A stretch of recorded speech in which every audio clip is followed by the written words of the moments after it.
sunshine in the day. I'm trying to make this darkness go away. Good morning, guys. I wanted to do a little bit of an update for you guys. I haven't uploaded in a few weeks. It's been quite a busy June here, and it's now July 1st. Happy Canada Day to all my friends up in Canada. And I wanted to show you a little bit of what's changed here on the homestead in the last 3 weeks, and a little bit of what hasn't changed yet. So first things first, we were able to put up our arched cattle panel trellises here, and as well as our flat cattle panel trellis for the tomatoes. Oh, and the darkness starts to fade. Feels like things are gonna go my way. I'm gonna let the sunshine in the day. I'm gonna let the past be filled with smoke. And I will try to fix what has been broken. And take this weight off my shoulders, 'cause I know yesterday ain't coming back. I'm gonna let the past stay in the cold. So over here we have our cucumbers, our squash, our melons. From the front here we have cucumbers in the very front, and then we go off to the squash in the middle. There's an open spot here that was supposed to have some squash that ended up not coming up, but I think what I'll do is a second succession of some sort of other cucumber, or maybe mini pumpkins, but if I do that I have to get them in like now. And then we have melons here on the end. We have sugar baby watermelons. I did the Noir de Carme. It's a muskmelon with like an orange flesh, similar to cantaloupe on the inside, but the outside is green. And then I also did a Montreal market melon, which is very similar to a honeydew, and I'm really excited about that one in particular because I grew up in Montreal for a few years as a little child, and I remember those melons very, very fondly. Oh, I will open up my eyes so I can see the light. Oh, and I'll try to spread my wings so I can fly. Oh, and the darkness starts to fade. Feels like things are gonna go my way. I don't think that I've ever had tomatoes look this good before. It doesn't dry out as easily here. It's easier to keep it hydrated, the soil hydrated, which in turn keeps the tomatoes hydrated. But I have had some more issues with humidity. The leaves are getting sick. I have to prune them more often. But they're producing a whole lot more, and they seem a lot happier here, even with the blight. So I'm really excited that I'll be getting a bunch more tomatoes this year than I have in the past. The cucumbers are also really starting to come up. I'm really excited about how it's going to look when it's all filled up. The tomatoes are also coming up really nicely. I'm really excited about that. I do have a little bit of blight going on here with the tomatoes. I think it's a lot of humidity. It also looks like maybe there's some spider mite action going on here. So I'll have to see what I can do to fix that, remedy that.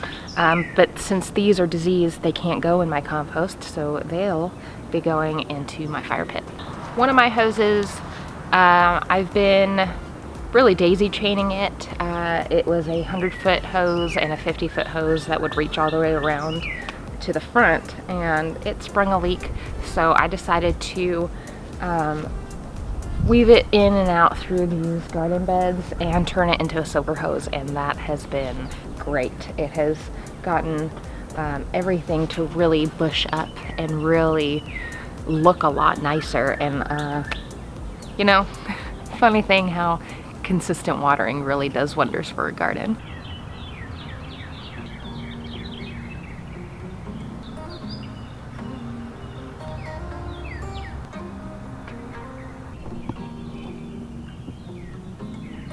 Now that we're here in the front yard, I've decided to reclaim these circles that have been long buried over by grass. When we originally moved into this house in 2013, we had trees in the front yard and we decided to remove them, and I had since completely forgotten about these stone circles and let the yard completely overgrow them. When we moved back in December, I decided that I would do something with these circles and take advantage of this space rather than having it be wasted. So we decided to buy some more stones and put them in place in the circle.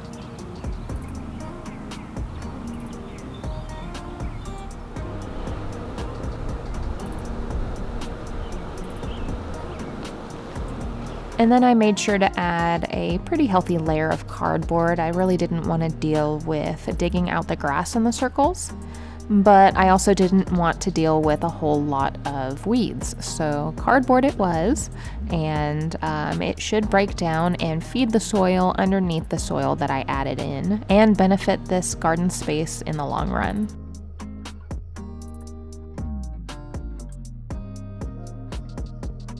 I had been saving these particular zinnias for this space this entire time. They've been sitting in these 6 cells just waiting for me to get this project done.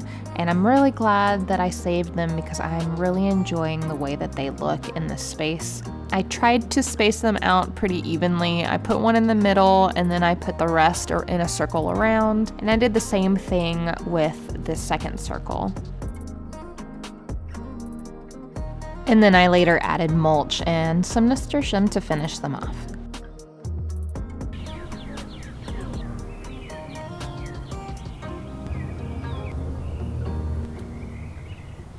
I was actually kind of on the fence about putting zinnias in the wattle bed. I didn't know whether or not they were going to fill out nicely or if they were going to take over the space. But with the wildflowers and the cottage flower mix that I sprinkled in with the zinnias, I think it's creating a really nice aesthetic with the wattle garden edging. I do see that as I'm going along, as the season is progressing, that there will need to be some branches that are replaced, and I have a big pile of them right here at my feet that you can't see, that I'm going to use to reinforce the sides and kind of fill in the gaps a little bit where there are holes. But overall, the wattle space, I'm really loving the way it turned out, and I'm really happy that I did this. As a little update, I'm so happy that it turned out as nicely as it did. I'm not sure that I will do sunflowers back there again, as it was a little bit harder to keep them upright. I ended up tying them up with the same type of string that I'm using to tie up the tomatoes, and it's working really nicely, but I got stung pretty bad when I did it, so I'm not sure if I'll do sunflowers here again. I may do them in a different spot or maybe farther down. I feel like maybe I should have put the zinnias in the front and the sunflowers in the back, but for now it's doing okay. I did end up taking some of the calendulas out of one of the green stalks and filling it in here in the front because I thought it was so empty in front of the sunflowers, and I think it's because they were kind of falling over. They were blocking the sunlight from everything that was in front of them from growing up, like the borage and the chamomile. I've got oregano down here now, but now that they're all set up on the fence, more things are really starting to bush out again, and I'm really liking, I don't know, I'm not sure if I'll do this again, but I'm liking it more now that I've set them up than I did before. This borage is finally starting to come back now that there's a little extra space here, and you can tell that the sunflowers really want to move over. They fall down. They're really not sturdy here. And this oregano is starting to green up again. This borage is finally starting to do a little something. It was really sad, flopped over. This marjoram here is finally starting to recover a little bit. It was having a hard time under here, not getting enough sunlight. And I added some Pro Mix from the green stalk when I moved this guy over, which I need to deadhead really badly. Look at that. That's fully formed seeds right here. This one too. But it's starting to produce new flowers here now that I've moved it around. I just need to deadhead all these. Actually, let's take these seeds and see if we can get more to pop up.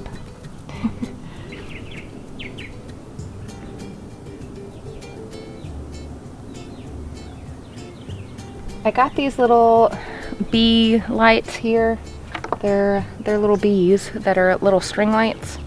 And they're supposed to be solar powered, and I can't figure out how to get them to come on. So I don't know if maybe I just bought a dud or if it's user error. But I can't figure out how to get this to work. It's got multiple modes here. I just can't get it to do anything. All right, and if you guys remember this cute little rabbit hutch that I had a catty inside, we moved it outside. I'm not quite ready to get him in here outside yet. I still need to do a little bit of fortifications. We're gonna add some hardware cloth to the bottom so nothing can dig in and he can't dig out. And I'm gonna add a few logs and a little outdoor run space outside of the actual hutch itself so that he has a little extra room to run around. And then ideally I'll get a second one for Maple, and we'll have a little rabbitat, a suburban rabbit neighborhood over there in the corner, and they'll be next door neighbors with little front yards.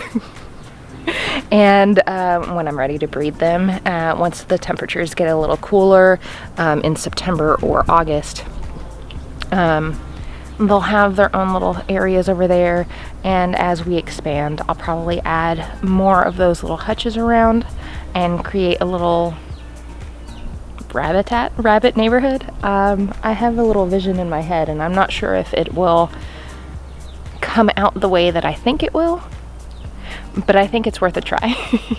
And as far as the chicken coop, we did get some chickies, and they're up on the deck, and soon they'll be moving in. We still have to do a few fortifications on the coop and a little bit of decorations on the inside. I've decided that with the Over Easy chicken coop, we're going to paint the inside white. And I have some peel and stick tiles and a few other things to put in there to kind of make wiping it down a little bit easier, and to hopefully keep it a little bit cooler in there and a little easier to keep sanitized. Plus, I'm really excited to decorate it, to be completely honest with you. I think it's going to be adorable. So that's what's coming up. Hopefully we'll be able to get that done soon. Thanks so much for hanging out with me today as I showed you the updates with the cattle panels and the circles in the front. They're all doing really well. The heat is a little but you know what? That's just how it is in Arkansas in July now. So thanks so much. I'll see you on the next one. Bye guys.